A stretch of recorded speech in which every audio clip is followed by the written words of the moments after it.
Hey, what's up, everybody? Thank you for joining me for another WTH Wednesday, which really it was just something I just kind of popped up in my own head. I'm Jemele Hill, and WTH stands for what the hell, because I feel like every day it's like, what the hell is going on? What is happening here in our world? And there's a lot of stuff that I want to get to that I definitely want to talk about on a weekly basis. And as I mentioned to many of you all before, this is just something I've really been experimenting with. So I thank y'all for rocking with me as I try to figure out what I want to do and how I want to use this format in a way that will inform, entertain, create conversation. So just consider this just like kind of a hang. So if you guys have questions, you have comments, I'll be flashing those throughout this entire show, answering some of them or just popping them up just so other people can see what the vibe is, how you all are sort of relating to what I'm saying.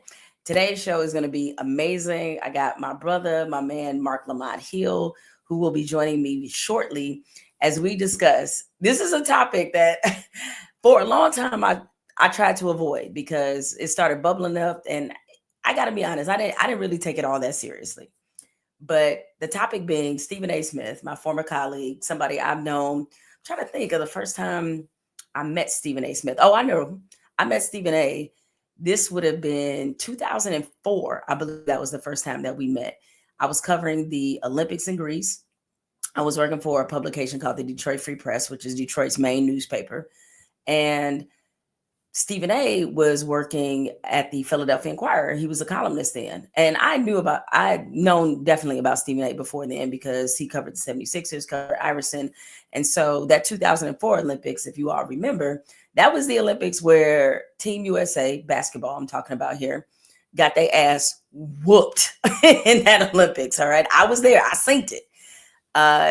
It was a team. I know when you say who was on this team, a lot of people have a hard time believing that they actually lost, but they did because I synced it. It was Carmelo Anthony, it was Dwayne Wade, it was LeBron, it was Allen Iverson, it was Tim Duncan, it was Michael Redd, Shawn Marion. I mean, these are guys that, especially now looking back on all the Hall of Famers on this team, but they got worked. And one of my responsibilities in covering that Olympics, it was my very first one in Athens, Greece, was to cover that team. And if any of you have seen the Netflix documentary, The Redeem Team, it was based off, a lot of things changed in the Olympic basketball system after that team. They finished with the bronze, which for the United States is frankly embarrassing. And I was there when they got worked by Puerto Rico. And I think it was Carlos Arroyo was on that team, if memory serves, but he worked them. And I remember when in covering the Olympics, so Stephen A.'s paper, the Philadelphia Inquirer, and my paper, the Detroit Free Press, was owned by the same ownership group. So what they do at the Olympics is that they bring everybody from all different papers. They bring a few journalists from every paper in the newspaper chain, and then you form a bureau, an Olympic bureau at the Olympics, and you all go out, you're dispersed, you cover different things. Like that Olympics, I covered beach volleyball, which I'd never covered in my life. I covered men's basketball. I covered gymnastics and just like a slew of other random things, did some track and field, did everything. And for a young reporter, like I was in my 20s, this was a dream assignment because I got to spend 3.5 weeks in Greece. Somebody else paid for it. And it was my first international reporting experience. So I'm over there. I got some stories to tell about Greece. I had to get to those at one point on one of these What the Hell Wednesdays. But, nevertheless, I go into the bureau because the paper chain, or the paper then, was owned by a group called Knight Ridder. It was a family-owned company. I think now the Free Press is owned by Gannett, another company. So anyway, going to the bureau and just to sort of take a lay of the land, see who the editors are, just kind of feel my way around this Olympics. Is my first one, so I don't really know what I'm doing. And I go in there and I'm just kind of hanging out in the bureau, just talking to other reporters, other editors from various newspapers within the chain. And I just hear this voice. It's very loud. It's extremely loud, right? And I just hear, I know prisons that got better accommodations than this. What the hell y'all got me staying? Just loud for no reason. I'm like, who is this yelling? And the person yelling was Stephen A. Smith, because listen, when you cover the Olympics, especially when you're covering it for a newspaper chain, and really not just a newspaper chain, like unless you're NBC, and I don't even think all the journalists and all the people that are there as part of NBC's coverage, because they're the ones that own the right to the Olympics. Everybody does not get treated the same way. And so they have these media accommodations, these, you know, basically souped up hostels they put us in. But I was lucky because I got a Best Western. And I know some of y'all out there are just like, a Best Western, like you really over there, you know, in Greece and a Best Western. I absolutely was. And it was the best. It was in the center of the city in Athens. I had my own room, of course, and they had 2 single beds in there that they mushed together and made like a little double bed. And compared to what I knew some other reporters, how they were, what their accommodations looked like, and apparently Stephen A. Smith was part of that. I had it good. Like I had it great, honestly. And so there was no complaints there. But nevertheless, it was a very defining reporting experience for me, because getting to cover sports on an international level, so many different international journalists being thrown really into the fire. I never covered beach volleyball. Beach volleyball was a hang. That was like one of the livest sporting events I have ever covered. It was really phenomenal. So I had a blast doing all of that. And so, but that was where I was first introduced to Stephen A. Smith. Little did I know he would become a future presidential candidate. So me and Marc Lamont Hill momentarily will be discussing that, whether he should run, what are his chances, you know, all of that. How are we even having this conversation? Number one, that Stephen A. Smith is considered to be, in some circles, depending on who you believe, a viable candidate for president. So I would definitely love to hear what you all's thoughts are about this, about whether or not you consider Stephen A. Smith to be somebody you could see running for president, being president.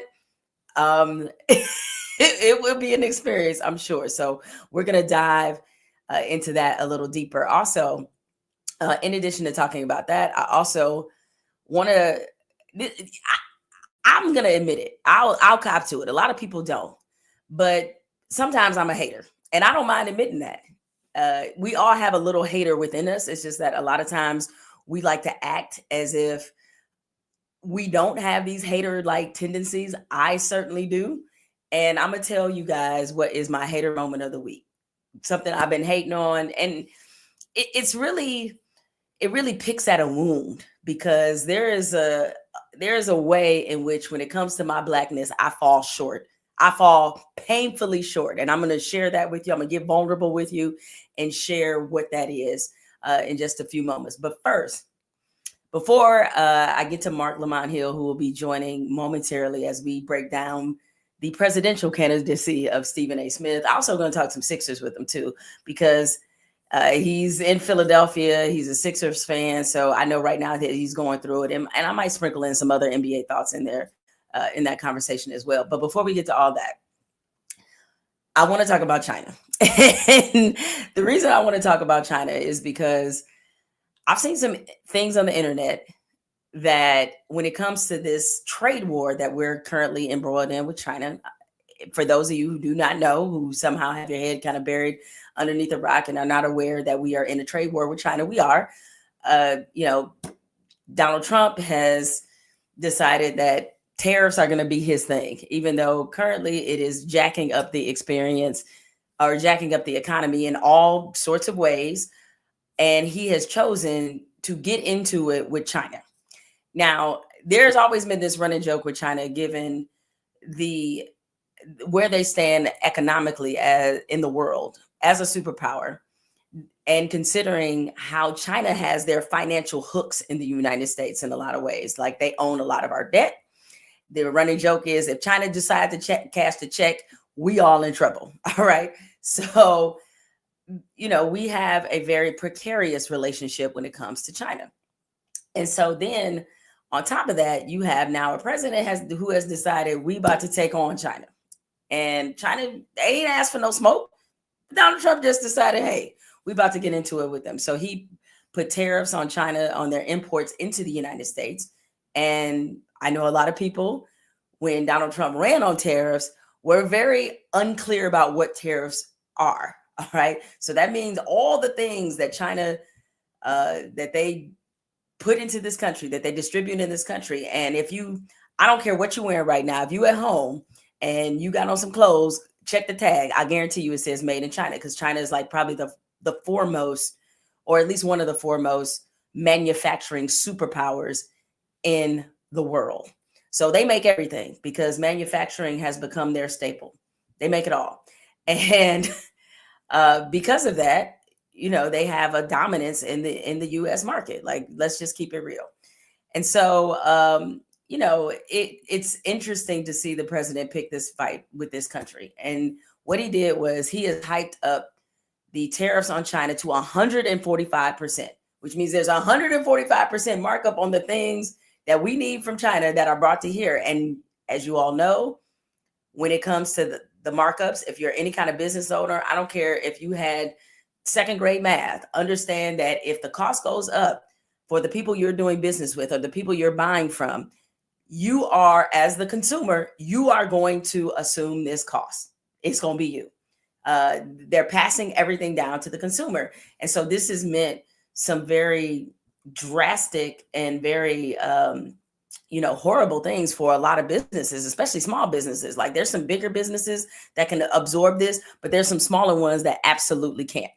And as a result, like, it's put the economy in a total, you know, sort of a very volatile place. But China decided they're going to retaliate with their own tariffs on American goods, right? And not only that, they said, tell you what, America, we going to win the war of petty. That's what we're going to do. We not only are we going to tax your stuff that's coming into China, not only are, you know, we going to, their different government officials have been just crushing the United States and talking about how we got a bullying power. We don't know what we're doing. Like, they just been talking all the shit. They're like, we also going to put some things out on social media and really help y'all understand that this whole idea that we're going to, as America, that we're going to return to being an industrial society, that shit ain't happening. And so let me just show y'all this. This is some of the things that are roaming around TikTok that Chinese state media has put out, just completely deciding to clown the U.S. Let me show y'all something right here.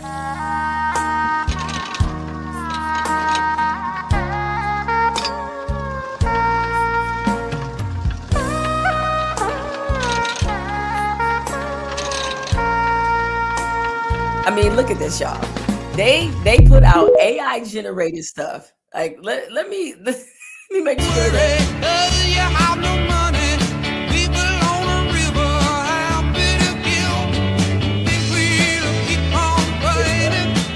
AI generated stuff of like what it would look like if America tried to go back to manufacturing. And I think this is just hilarious. This is AI and them saying like, oh no, y'all.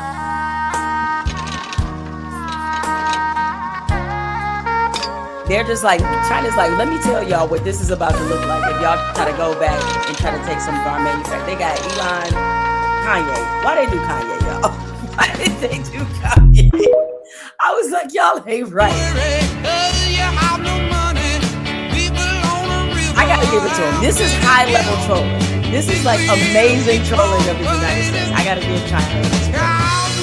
They did that. Yeah, we gotta give it up to them. They did that, like, really. Like, that ain't right. That is not right. So that is China just getting a clown on TikTok, other places. They're just like, oh, so America, y'all think y'all about to go back into manufacturing? Y'all gonna go in these sweatshops? Y'all gonna start doing that? We already know how y'all get down. So shout out to China, because they have taken America to petty town. They are petty wop. They are petty Pendergrass, and they are going to win the social media meme war for sure. Meanwhile, as I told you guys at the top of the show, I'm going to have my brother Marc Lamont Hill join us.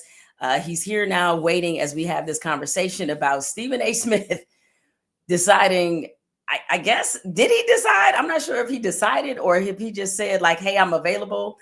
I'm going to break all of this down with Marc Lamont Hill, who is an academic, an author, a political pundit, a television host, one of the smartest cats out there for sure. Well-read, knowledgeable, understand these political streaks. So I'm going to bring in Marc as we discuss. What's up, my brother Marc? As we discuss Stephen A. Smith running for president. I put a little question mark on there because I'm not really sure if he's running, if he's... I keep hearing, or he keeps saying that people are saying I should run, which is very interesting.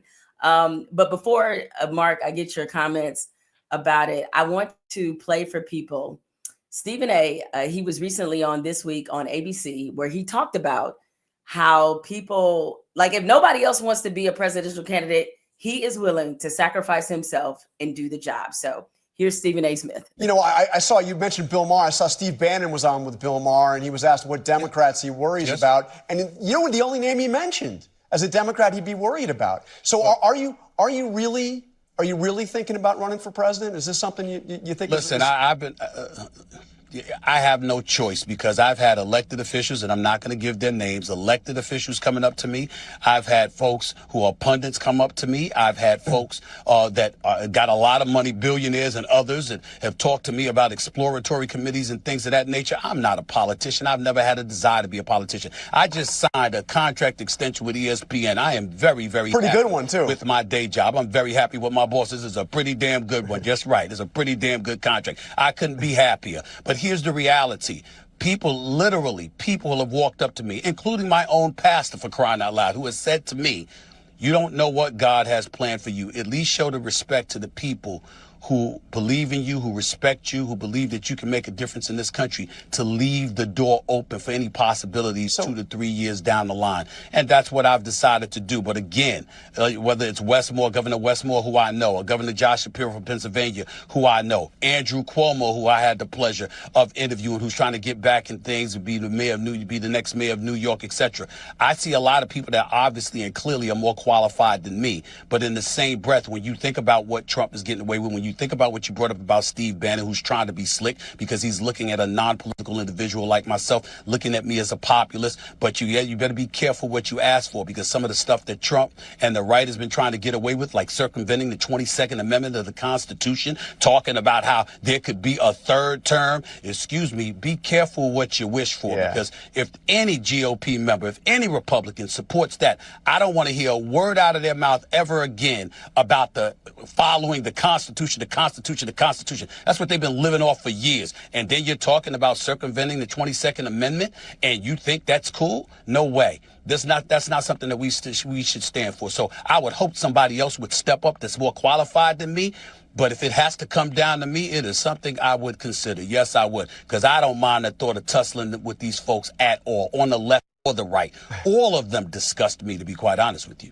All right, Stephen A. Marc Lamont Hill saying, I am not the hero you deserve. I'm the hero you need.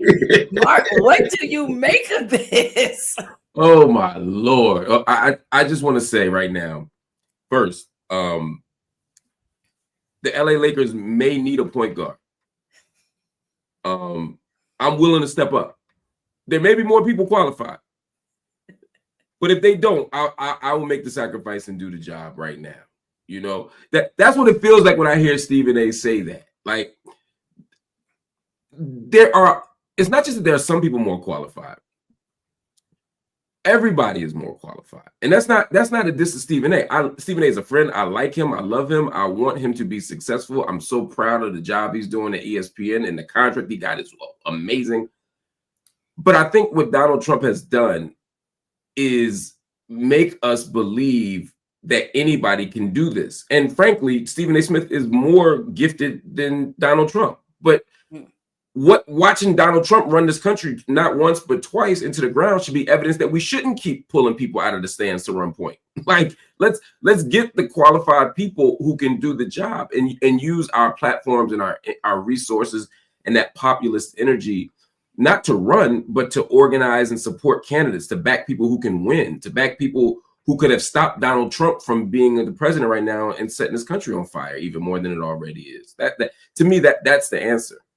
Well, you know, one thing that Trump has ushered in is, and it's not just, it wasn't just him, because I think the entire explosion of social media has ushered this in, is that we're in an age where expertise is not actually valued, where knowledge is not actually valued. Look, you're somebody who's in academia, so I know you feel this more than anything.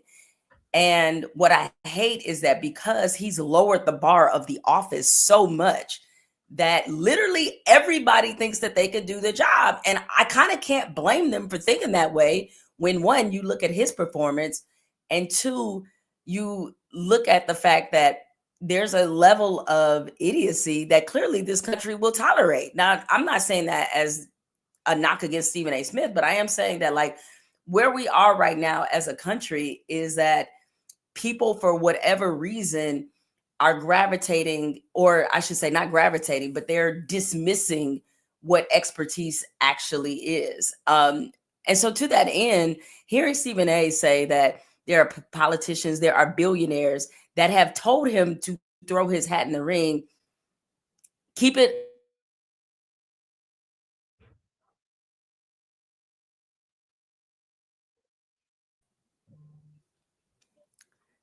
I think I lost you for a second. But okay, I said keep it a stack, keep it 1,000, keep it 100,000. Stephen A. has said that there are politicians and there are billionaires who have asked him to throw his hat in the ring. Do you actually believe that? I do for two reasons. One, politicians will say anything, right? Sometimes it's just they want to be they want to be part of the cool kid crew, and Stephen A. is one of the cool kids. But the other reason is there are people who legitimately would want Stephen A. Smith to be president, because they feel that he can be molded. And I'm not saying he can be. I actually think Stephen A. Smith is strong-willed and clear-headed and has his own beliefs about the world that he would hold on to, because he seems principled to me. But I think when you draft somebody out of the stands, you know, and say, hey, I want you to be president or mayor or whatever, the billionaire class thinks that they can then influence what policy choices you make or what your ideology will be, because that's what they did with Donald Trump. Donald Trump is incurious. Donald Trump doesn't have a curiosity in the world about anything. Donald Trump largely doesn't have a political vision. I always say there are people who want to change the world when they run for president, and there are people who just want to run the world. Donald Trump just wants to run the world. And so if you just want to run the world, any path will get you there. And so I think they assume that anybody who's not in politics who gets drafted to do this can be persuaded that way. And I think that's dangerous because it's often true. So yeah, it wouldn't shock me at all. The other thing is a lot of these politicians want to get Stephen A. in because then they can be the next secretary of this or the next vice president or the next that. So there's a way that they have their own vested interest in having somebody ascend. So is it, I don't know. I mean, again, this is no knock against Stephen A., but like based off what you just said, so is this a way of them feeling like they have someone who's a bit of an easy mark, so to speak? Oh, for sure. I mean, we saw this with John Bolton, for example. I mean, John Bolton ain't never found a war he didn't like. And so when Donald Trump became president, at the beginning, Donald Trump is listening to his strategy on how to respond to foreign policy issues. Now, Trump doesn't want to spend money. He's more of an isolationist in this way. So he got rid of Bolton ultimately. But the fact that he was in the room in the first place was because that's what he thought should be in the room. And the people who are in the room bring you the facts. They bring you the evidence. They bring you the data. So if you're in the room and they say, well, look, the only way to handle this problem is X, then you're going to think X. And so absolutely, they think that if they can get Stephen A. in the room, they can open up the markets, or they can take over the world. They can do an imperialist agenda, or they can ignore environmental protection, or they can get rid of public housing, or whatever the thing might be on the left and the right. But the other thing, Jemele, I think in some ways this is not about Stephen A. It's a referendum on the Democratic Party and its kind of status. I mean, you know, Stephen A. prides himself on being sort of critical of the left and the right, but he would run as a Democrat. And the fact that Stephen A. seems like one of the most viable options, this isn't just like a joke. He seems like one of the most viable options. That says that the Democratic Party has not developed a farm system, that they haven't developed a bench, that they haven't developed strong talent enough that the American people feel inspired. I mean, if there were a Barack Obama on you know, in the wings, or even a Hillary Clinton in the wings, or a Kamala Harris in the wings, maybe Stephen A. Smith wouldn't be so attractive to some people. Now, the last thing I would add to that, though, is as much as Stephen A. is saying he would do this if he sees a talent gap and an opportunity gap, I haven't seen the voters say they want Stephen A. Smith to be president. That's going to be the real question. I'm not sure that the voters want that, and I'm not sure if I were Stephen A. and he needs no media advice from me because he's the best that's ever done it at what he does.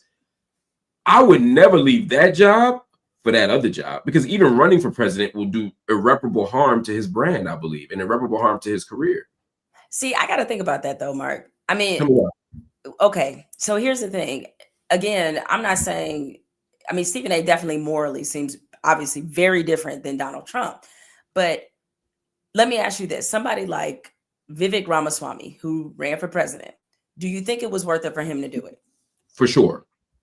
It gave him name recognition, speaking fees, all the things. Right. I know Stephen A. already has that. Right. He's already got name recognition. He's the face of the major sports network here in America. God knows what his speaking engagement fee is.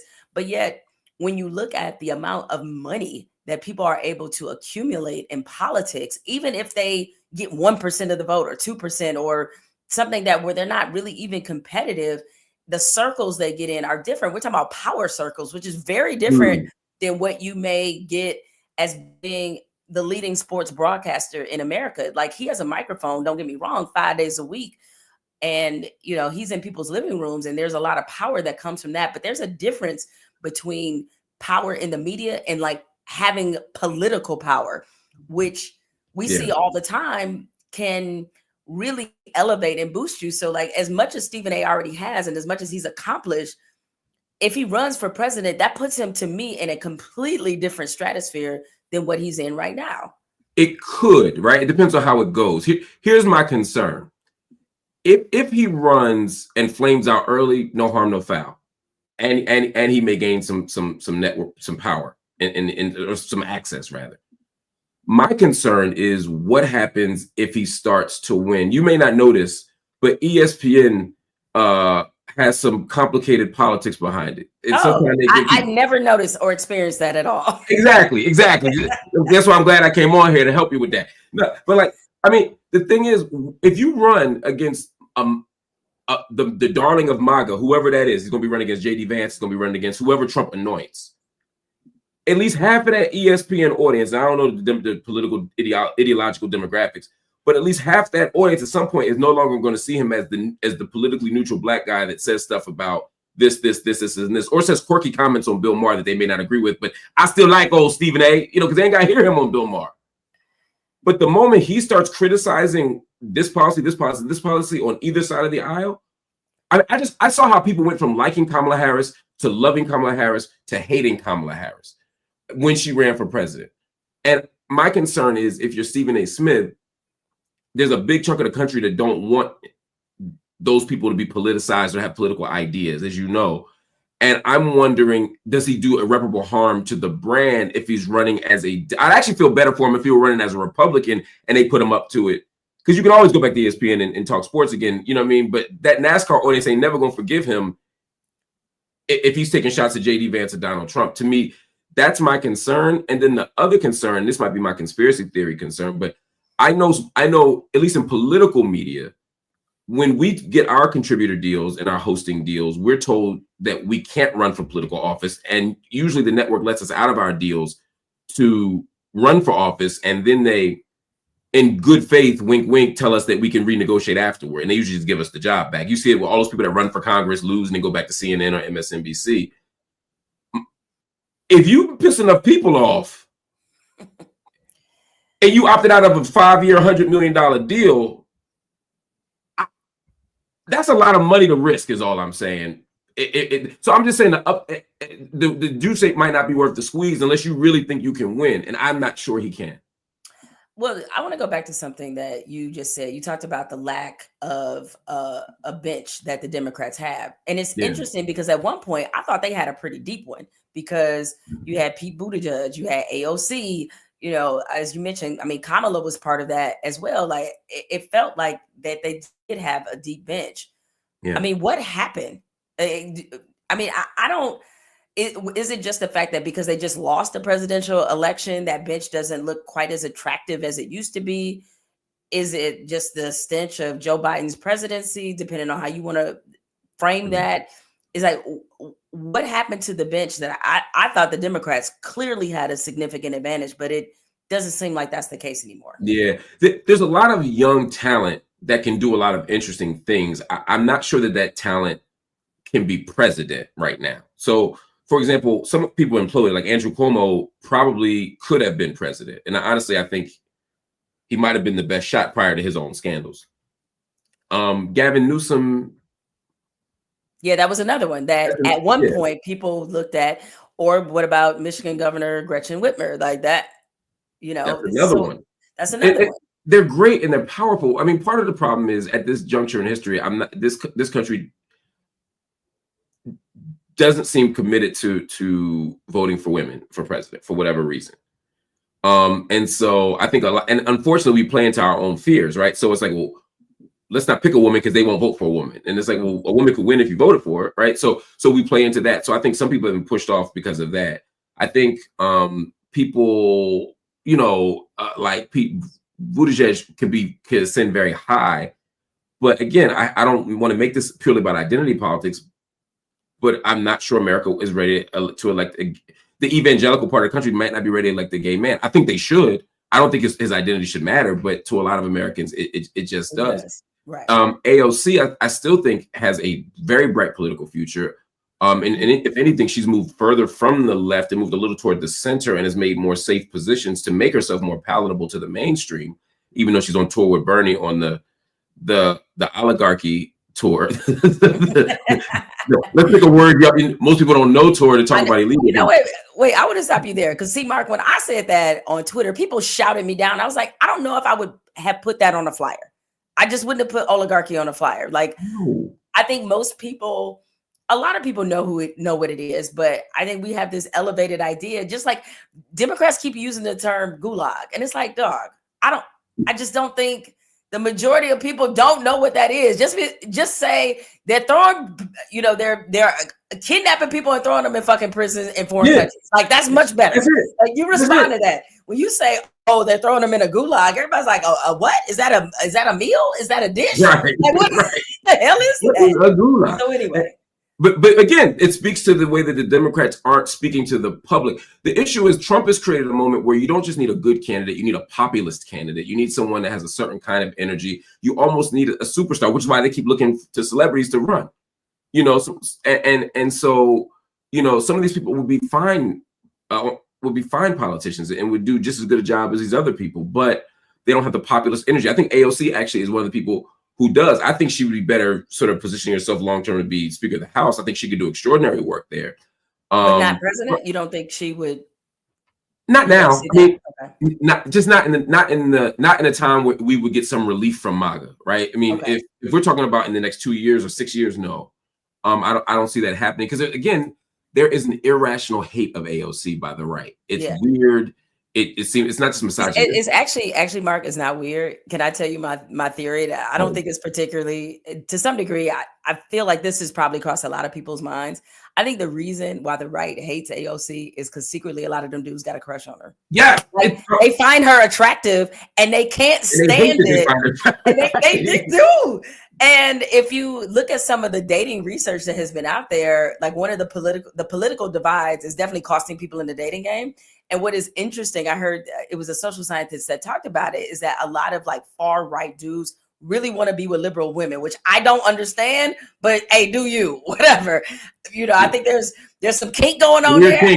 There's some kink going on there. I ain't here to judge your freak. I am not here to judge your freak. But I do think a big reason, because they've created, apparently, I did a deep dive on this a little bit, is like they've created a lot of like fake, on the dark web, like fake AI porn to her. And I'm just like, yo, man, part of this hate and this vitriol is coming from the fact that them dudes quietly like her. They know she's attractive. They're just like, I kind of dig it. It's a amped up version of the dude pulling your pigtails in high school. That's what it is. Or in elementary school. They like her. Yep. So yeah, but it feels like in this moment where a lot of the party is, the branding of the party feels is a little toxic. She's one of the few, her and Jasmine Crockett, and I'm not saying Jasmine Crockett would be the one to run for president, but those two specifically, to me, have taken a major leap in the public consciousness to the point where I feel like AOC could be somebody that maybe not in 2028, but maybe in 32 that people might be really looking at. I think 2032, which I can't believe isn't that. I was about to say that sounds like far, but that's actually not far at all.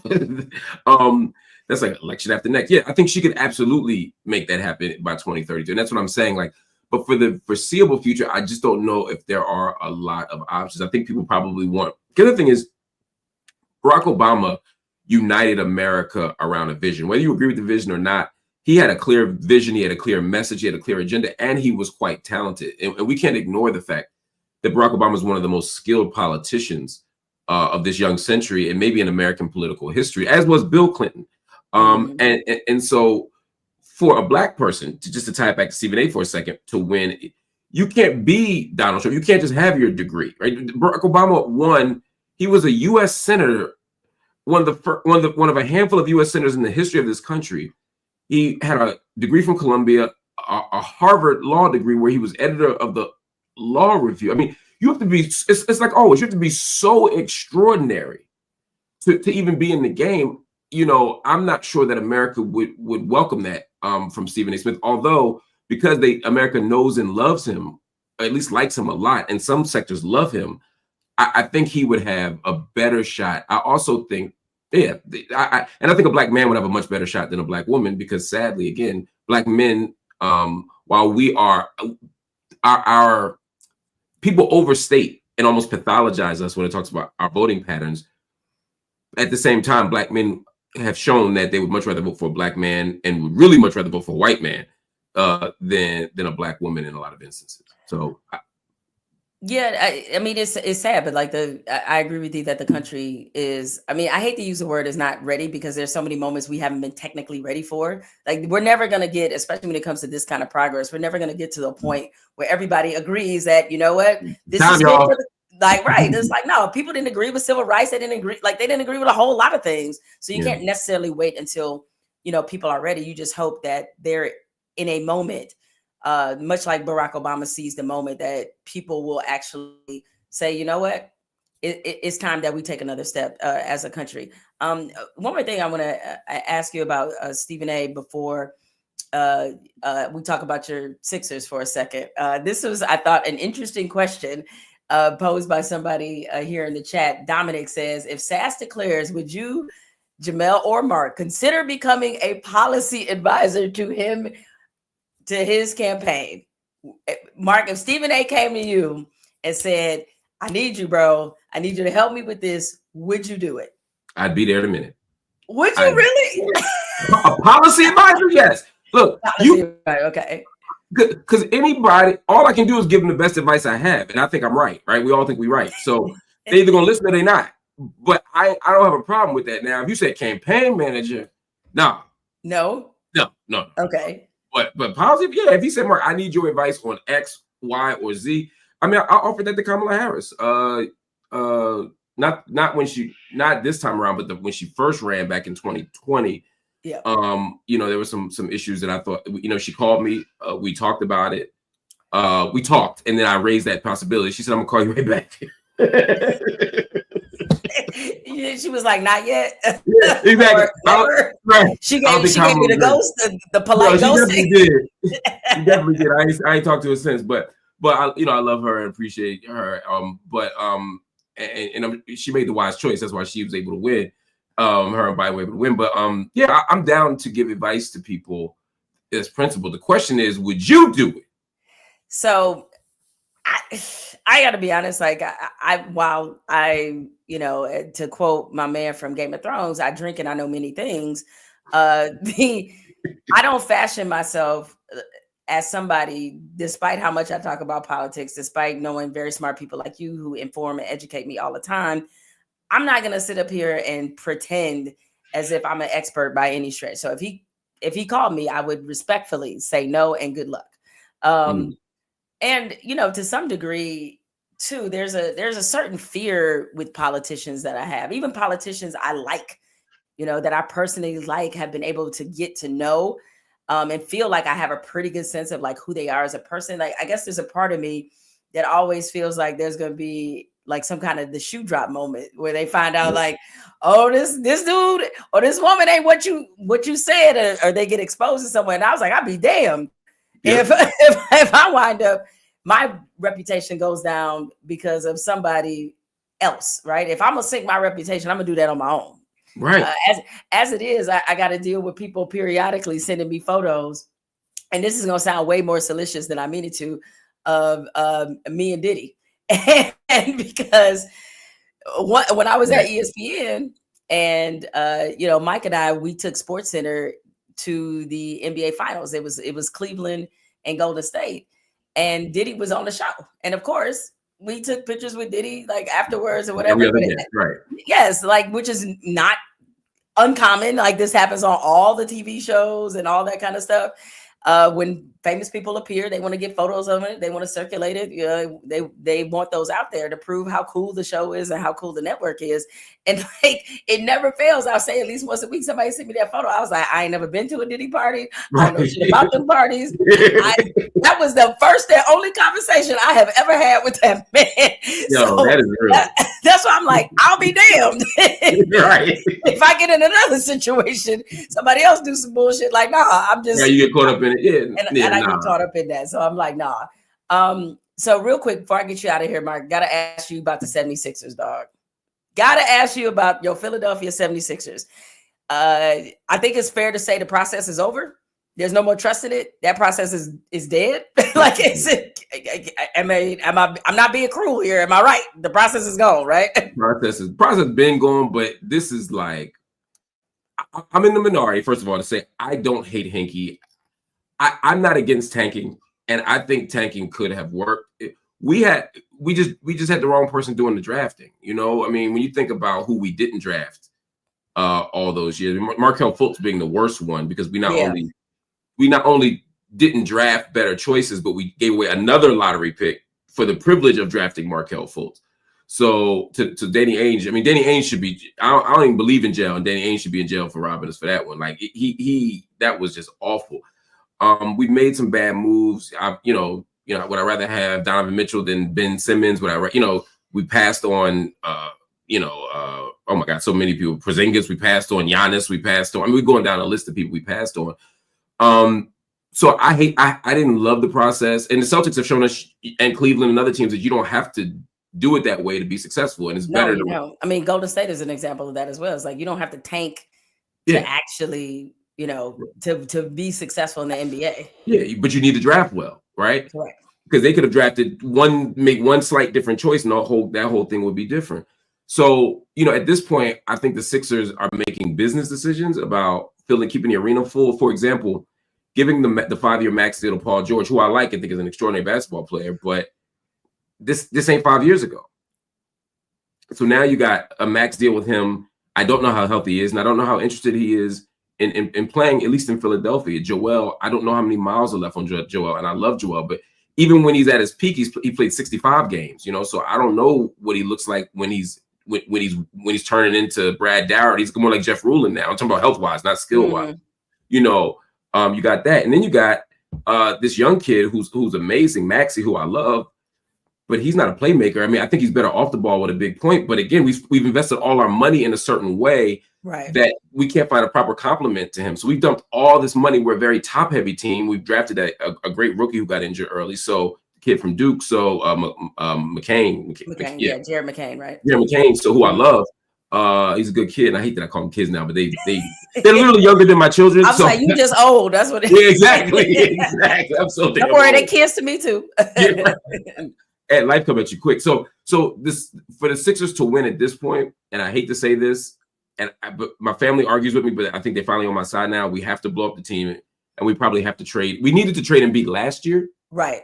But now it's like there's no value for him because everybody knows. Right. I mean, he's dealing with essentially a degenerative condition, and so like what that will look like a couple of years from now won't be good. Right. And I'm with you, Mark. I think you just need to blow it up. I mean, it's painful because that, to a lot of people, it means admitting defeat, especially since you invested so much to try to make this happen and never got the results that you expected. But like at this point, just start over. Like seriously, start over. And maybe this draft is an opportunity for them to do that. Right. I mean, and maybe we get lucky. I mean, if we end up with Flag or somebody, there's a way that if we get super lucky. I mean, like Orlando Magic, Penny Hardaway lucky, or San Antonio Spurs, Tim Duncan lucky, and can get a number 1 or 2 pick, and then you have that and Maxey. Now the team looks a little bit different. Some luck could change this, but ultimately, I agree. You blow it up, you make trades, you start playing into the draft. I'm a season ticket holder. I've been courtside for a million years over there. I was there during the 10 win seasons where there's only about 50 people in the stands. I don't want to go back to that as a fan, but I also don't want to keep going back. Even if everybody's healthy next year, then we win 48 games and lose in the second round again. Like at some point, we got to do something different. All right. Well, Marc, I really appreciate you joining me. As people can see at the bottom of the screen, make sure that you subscribe to Marc Lamont Hill Official on YouTube. Check out his nightly show, Night School, which is great, informative, funny, all of those things. So, Marc, thank you so much. I really and truly appreciate you. Appreciate you too. I'll talk to you soon. Peace. All right. Will do. All right. My brother, Marc Lamont Hill, right there, joining me to discuss Stephen A. running for president. And I mean, again, phrases that when I first met that super loud guy back in 2004, both covering the Olympics, never thought I'd put him and presidential candidate in the same sentence. But nevertheless, this is where we are right now. And, I do think it's an indictment, not just on the party. I think it's just an indictment of our politics in general. But it's funny, if you ask me who is the non-politician that I think could win the presidency, it's The Rock. If I had to pick a celebrity that I think could win the presidency, it is definitely The Rock. The Rock is well liked. The Rock is famous. The Rock is so politically neutral. I mean, there have been times where he said things that tend to fall in line with the Democratic Party. There's times where he said things that fall in line with the Republican Party. So he has been able to kind of find that happy medium of both, where you have people on both sides that really like him. If I'm The Rock, I run for president, I run as an independent and say, let's go. I mean, because at the end of the day, if he, given his ability to perform, I mean, he's a wrestler, and as an actor, he's like the highest paid or one of the highest paid actors in the world. Is like, he knows how to perform. So imagine The Rock in a debate, and our political climate is as much about performance as anything. And he knows how to perform, which is why, as much as I hate to admit it, Stephen A. probably has a bit of as much as I don't want to see it for a lot of reasons, because while I don't think you necessarily need a seasoned politician who's been in government for 1,000 years, like you don't need somebody with Joe Biden's experience because he had been in politics like basically out the womb. I'm not saying that you need that, but I think you do need somebody who has some experience as a public servant. See, that's the key piece. Donald Trump has never been a public servant. I mean, prior to being president, and so he's not used to operating within a system where your number one goal or your number one objective is to serve the people. I need somebody who understands how to serve the people and what that looks like. And more importantly, understands the complications and the intricacies of government. And I get that people are often attracted to outsiders because they think that our government and our political system, and I shouldn't say think like it's a false assertion, because it doesn't work for a lot of people.